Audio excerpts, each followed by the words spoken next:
Nakaligtas ang San Miguel Bears sa Converge. 116-113, na panalo nila kontra sa Converge, sa PBA Commissioner's Cup. Mahalagang panalo, para sa nagpupumilit na Beermen. Sa kanilang hangaring, makuha ang isa sa dalawang natitirang quarterfinal slots. Buhay pa ang tsanse ng San Miguel Beermen, na makapasok sa playoffs, matapos talunin ang Converge Fiber X Ears. Lalong umiinit ang karera sa quarterfinals ng ang San Miguel Beermen, ay mapunta sa solong ika-8 pwesto, na may pinakamahalagang panalo laban sa Converge.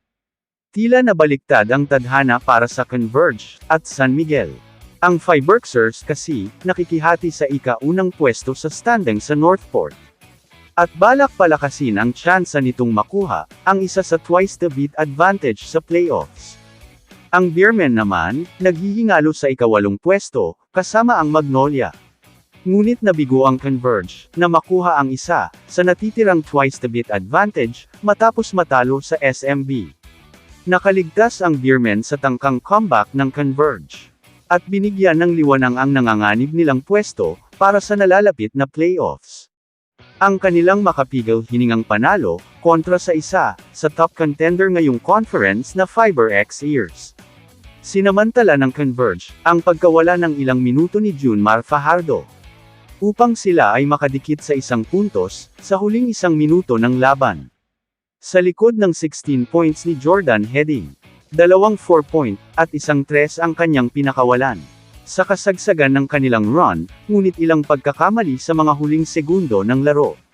Ang Sam Iris sa kanilang pag-asa na maaga pa ang panalo. Nabigo ang magiting na pagtatangka na comeback ng Converge.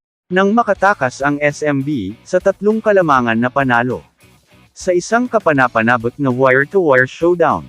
Ang pagkatalo ay nagpababa sa Converge sa gitna ng standing, na nag-iiwan sa kanila na naghihintay para sa kanilang opisyal na ranggo.